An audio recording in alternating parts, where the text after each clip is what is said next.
Sisters asked a question that there was an article that came in Times of India, Hazrat Aisha, may Allah be pleased with her. Her age was 19 and not 9 when she got married. Can I throw some light on that? If you read the hadith in Bukhari which says that Hazrat Aisha, may Allah be pleased with her, she was married to the Prophet at the age of 6 and the marriage was consummated at the age of 9. Now there are many so-called modern scholars who feel that it's not possible, that is the reason they try and justify. And they say that actually the statement is 19 because in Arabic we add an ashra. So they said ashra, the 10 is missing. We said 10, 9 for 19. So the 10 is missing, therefore it sounds to be 9. Actually it should be 19. This is the assumption. But what we believe, that after the Quran, alhamdulillah, is the saying of the Prophet Muhammad. And we have to check whether the hadith is sahih or not. And we realize that this hadith of Sahih Bukhari, and alhamdulillah, it's authentic hadith. But how can we logically prove today? Now those scholars, inverted commas, who when they cannot prove logically any part of the Quran and the hadith, they try and say there is some mistake in the assumption and the meaning is different, etc. What we have to realize, that first we have to check whether the hadith is authentic or not.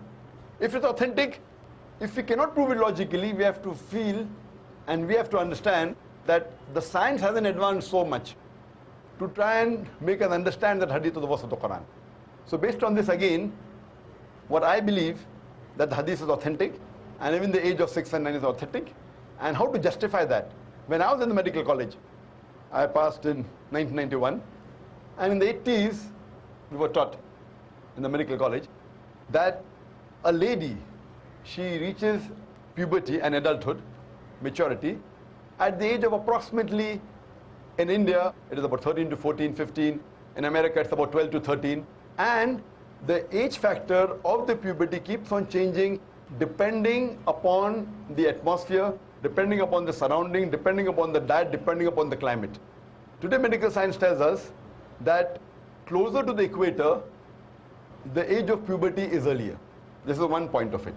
And today after science advance, we have come to know that because of the change in the atmosphere and the surrounding and the diet itself, today in America, as well as in India, there are cases in which there are sisters, mashallah, girls, at the age of 10, they reach puberty. They start having menstrual cycle. And today medical science tells us that if any lady starts the menstrual cycle, at the age of 10, it is nothing unique. It's quite common.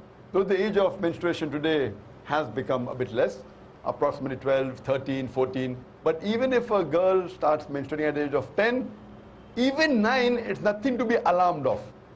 If the age of menstruation is below the age of 9, then there is a concern.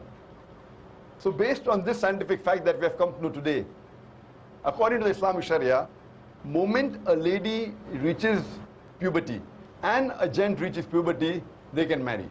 Every country has its own law. For example, the law of India is that when a girl reaches the age of 18, they can marry. The law in USA is at the age of 16. The law in Indonesia is 19. So for example, if a couple get married in America who are of the age of 16, so in America it's legal, but in India it's illegal. Now why has India chosen 18 and America chosen 16, we don't know. And there is a state in America called Texas, where coming down generations, that it's common to marry early. So therefore in Texas state alone, even if the girl or the boy, they are of the age of 14, they can marry, it's legal. So there's a separate law for Texas because that's the society. So at the age of 14, if a girl or boy living in Texas marries, it's legal. What's illegal in India is legal in America. What is legal in India is illegal in Indonesia or Malaysia. So what we realize, that everyone has his own criteria. As far as the Islamic criteria is concerned, I told you that once a girl or a boy reach the age of puberty, when they get matured, they can marry.